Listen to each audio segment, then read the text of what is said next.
कहानियाँ, रहस्य और इतिहास कुछ ऐसी चीज़ें हैं जिन्हें हर कोई जानना चाहता है, करीब से देखना चाहता है, बीते हुए समय के बारे में फिर से उस जगह जाकर उसकी कहानियाँ सुनकर उन्हें फिर से महसूस करना चाहता है। राज और उसकी गहराई जितनी हो उतना ही उसे जानने में मज़ा आता है। भारत में हमेशा से ही ऐसी कहानियाँ और अपने पुराने इतिहास की वजह से ही मशहूर रहा है।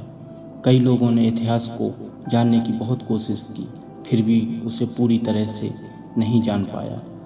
मज़ा तो इसमें है कि बार बार किसी चीज़ को जानने की कोशिश की जाए। जितनी बार हम चीज़ों को अलग अलग तरीक़े से समझने की कोशिश करेंगे, उतनी ही बार हम अपनी कहानियाँ और अपने इतिहास को अलग अलग तरह से देख पाएंगे।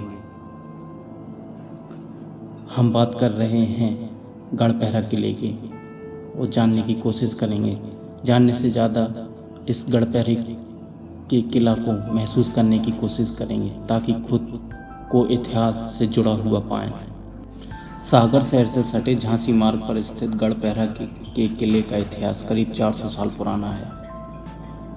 गोंड राजा संग्राम शाह से गढ़पहरा के किले के इतिहास की शुरुआत होती है। इसके बाद डांगी राजपूत राजाओं ने भी गढ़पहरा के किले पर राज किया। इन्हीं राजाओं ने शीश महल का निर्माण भी कराया था। पहाड़ पर इस किले के अवशेष आज भी मौजूद हैं, जिन्हें आसानी से देखा जा सकता है।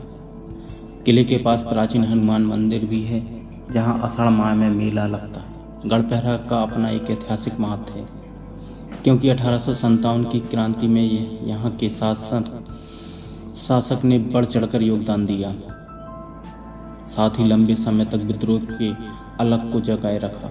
गढ़पहरा के इतिहास को लेकर यह भी तथ्य है कि जंतर मंतर और कई ऐतिहासिक इमारतों का निर्माण कराने वाले राजा जय सिंह कछवाहा और उनके वंशजों ने इस किले का करीब 200 साल तक राज किया। गढ़पहरा किले के बारे में एक कहावत ये भी है कि यह एक नर्तकी के श्राप के कारण अभिशप्त हुआ है और वीरान हो गया। किले परिसर में रहने वाले महंत गोकुलदास बताते हैं कि इस किले के बारे में कहा जाता है कि इसमें 360 मौजे लगे हुए थे। किले के सामने बने पहाड़ पर एक नर्तकी रहती थी। राजा को नर्तकी से प्रेम हो गया और राजा ने उसके लिए शीश महल का निर्माण कराया, लेकिन राजा लोक लिहाज और रानी के कारण नर्तकी को सीधे तौर पर महल भेंट नहीं कर सकता था। ऐसे में राजा ने नर्तकी से कच्ची रस्सी पर नृत्य करते हुए शीश महल तक पहुंचने की शर्त रखी। नर्तकी ने चुनौती स्वीकार करते हुए आधा रास्ता तो पार कर लिया, लेकिन राजा ने छल कपट करते हुए अपने सेवक से रस्सी कटवा दी और नर्तकी की गिरने के कारण मौत हो गई, जिसके बाद नर्तकी ने राजा का वंश समाप्त होने और किला खंडर होने का श्राप दे दिया। तभी से गढ़पहरा का किला खंडर हो गया।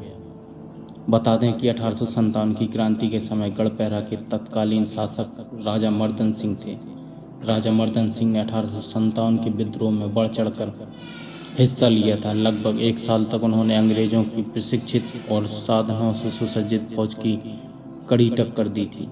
शाहगढ़ के तत्कालीन राजा बख्तवली और राजा मर्दन सिंह ने संयुक्त रूप से अंग्रेजों का मुकाबला करते हुए सीमित संसाधनों के बावजूद कड़ी टक्कर दी थी। ब्रिटिश सेना प्रशिक्षित थी और मजबूत संसाधन होने के कारण मदन सिंह और बख्तवली की संयुक्त फौज उसका ज़्यादा दिन सामना नहीं कर पाई और हार गए। उसके बाद उन्होंने झांसी की रानी लक्ष्मीबाई और तात्या टोपे से मदद मांगी, लेकिन इन दोनों की संयुक्त सेना भी अंग्रेज़ों से हार गई थी और करीब 1 साल के प्रचंड विद्रोह के बाद राजा मर्दन सिंह और बख्तवली की सेना ने आत्मसमर्पण कर दिया था। दोस्तों, यह थी कुछ गढ़पहरा किले की जानकारी। आपको यह जानकारी अच्छी लगी हो तो हमारे वीडियो को लाइक और सब्सक्राइब जरूर कीजिएगा। नमस्कार।